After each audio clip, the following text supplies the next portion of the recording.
এখন যে সত্য ঘটনাটা শুরু করছি সেটা জার্মানির বার্লিন শহরের একটা ঘটনা। তবে ঘটনাটা বিশেষভাবে আমাদের ইন্ডিয়ার সাথে বা গুজরাটের সাথে বা মহারাষ্ট্রের সাথে জড়িয়ে রয়েছে। ঘটনাটা হচ্ছে ভাবেশ শাহ নামের একজন সফটওয়্যার ইঞ্জিনিয়ার, যিনি মূল অধিবাসী হচ্ছেন গুজরাতের, তবে তিনি কর্মসূত্রে মহারাষ্ট্রে থাকতেন। তিনি, তার স্ত্রীর নাম ধারা শাহ, দুজনে 2018 সালে উজ্জ্বল ভবিষ্যৎ আরও অনেক অনেক উন্নতির আশায় জার্মানি পাড়ি দিয়েছিলেন। বিয়ের বেশ কিছু বছর পরে, খুব লম্বা সময় পর্যন্ত অপেক্ষার পরে, ধারা আর ভাবেশের বাড়িতে একটা সন্তান হয়েছিল, একটা কন্যা সন্তান। 2 ফেব্রুয়ারি 2021 সালে মা বাবা বাড়ির লোকজনেরা ভালোবেসে সেই বাচ্চাটার নাম রেখেছিল আরিহা শাহ। যেহেতু ভাবেশ আর ধারা দুজনেই ওয়ার্কিং ছিল, তো বাচ্চাটাকে নিয়ে তাদের একটু অসুবিধা হচ্ছিল। সেই জন্য তারা ঠিক করে যে বাড়ি থেকে কাউকে ডাকা হোক, সে এসে বাচ্চাটার দেখাশোনা করুক, কারণ দুজনেই বাইরে যেতে হয়। সেই জন্য ভাবেশের মাকে তারা ডেকে পাঠিয়েছিল। ভাবেশের মা মহারাষ্ট্র থেকে চলে গেছিল বার্লিনে। সেখানে তার ছেলের যে বাচ্চা ছিল তাকে সে দেখাশোনা করছিল। বাচ্চার বয়স যখন 7 মাস, ডেটটা ছিল 23 সেপ্টেম্বর 2021 সাল। যেমন ছোট বাচ্চা খেলাধুলা করতে করতে মাঝে মধ্যে পড়েও যায়, সেই সময় যেহেতু ওই আরিহা ধীরে ধীরে হামাগুড়ি দিয়ে এগিয়ে যাওয়া শিখেছিল, তো সে হঠাৎ করে পড়ে গেছিল।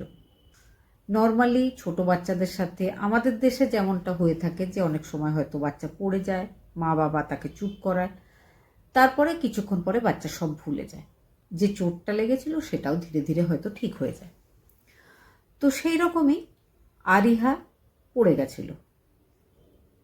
সন্ধেবেলায় যখন কাজের জায়গা থেকে মা বাবা দুজনে ফিরে এসেছিল, আরিহা পড়ে গেছিল, সেটা তার যে দাদি বা যে ঠাকুমা এসে তার দেখাশোনা করছিল, তার কাছে জানতে পেরেছিলেন যে এরকম এরকম একটা ব্যাপার হয়েছিল।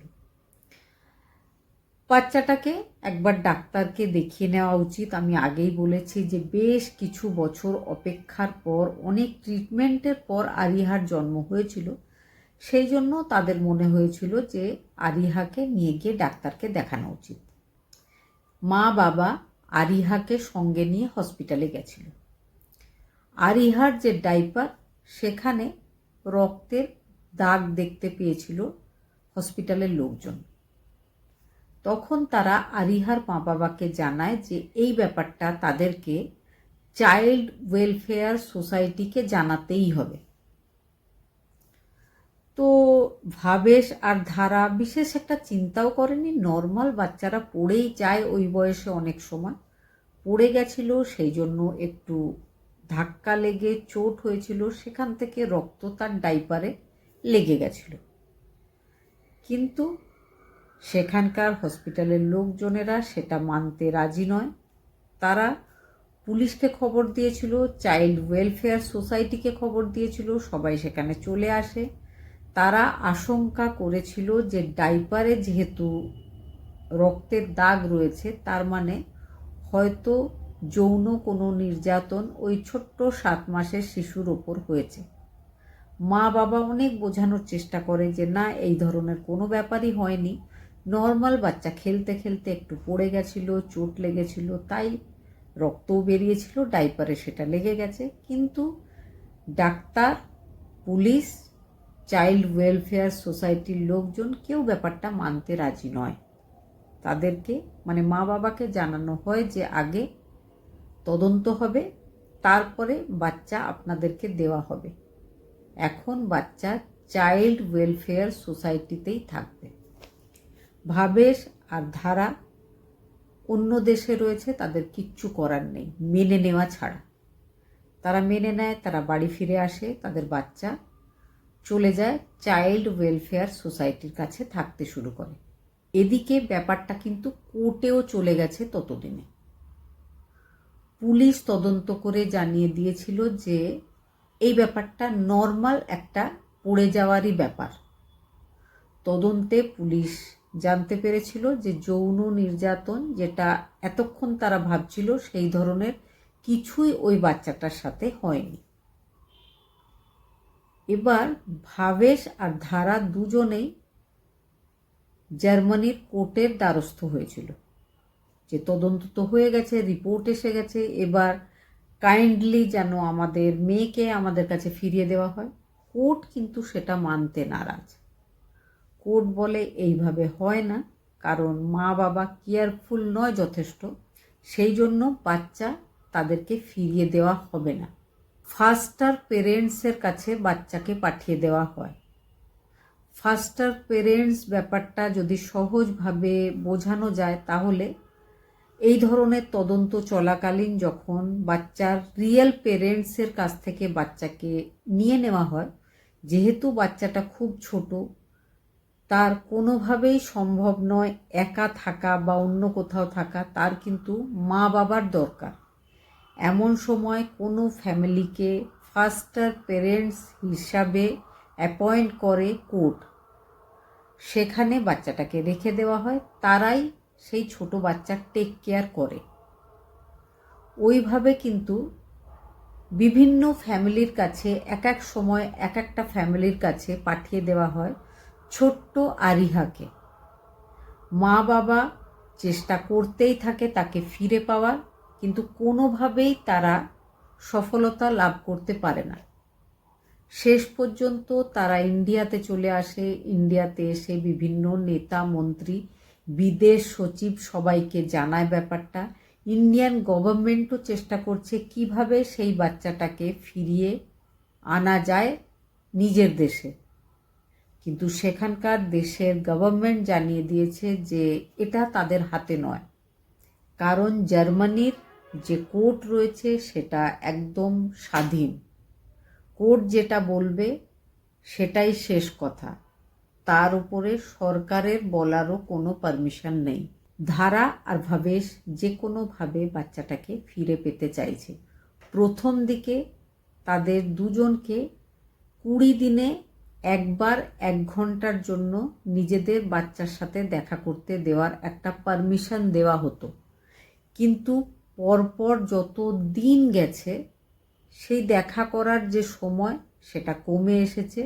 বেশিরভাগ সময় তাদের যে দেখা করার অ্যাপয়েন্টমেন্ট থাকতো সেটাকে কোনো না কোনো কারণ দেখিয়ে ক্যান্সেল করে দেওয়া হতো। আরিহা শাহ যখন 7 মাসের ছিল তখন থেকে তাকে ফস্টার পেরেন্টসের কাছে রক্ষণাবেক্ষণের জন্য দেওয়া হয়েছে। বর্তমানে তার বয়স হয়েছে 5 বছর। এখনো পর্যন্ত সে কিন্তু সেখানেই আছে। এমনকি সে নিজের ভাষা, হিন্দি, ইংলিশ কোনো ভাষায় তাকে শেখানো হয়নি। সে শুধু জার্মান ভাষাই বলতে জানে। সে নিজের মা বাবার ভাষাও জানে না, তাদের সাথে কথা বলা বা তাদেরকে কিছু বোঝানো সে কিচ্ছু পারে না।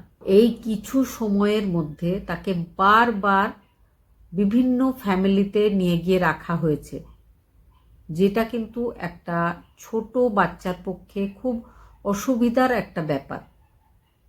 কিছুদিন ছাড়া ছাড়াই তার জায়গা পাল্টে গেছে। 12 জানুয়ারি 2026 তার বাবা মা ভারতের বিদেশ সচিবের সাথে দেখা করেছে। বিদেশ সচিবের দপ্তর থেকে জার্মানিতে একটা রিকোয়েস্ট পাঠানো হয়েছে যে আরিহা শাহকে যেন কোনো ইন্ডিয়ান ফস্টার পেরেন্টসের কাছে রাখা হয়, যাতে সে অন্তত ইন্ডিয়ান কালচার বা ইন্ডিয়ার যে রীতিনীতি, সাংস্কৃতিক ব্যাপারগুলো রয়েছে বা ইন্ডিয়ান যে ভাষাটা বা তার যে ভাষাটা সেটা অন্তত সে শিখুক।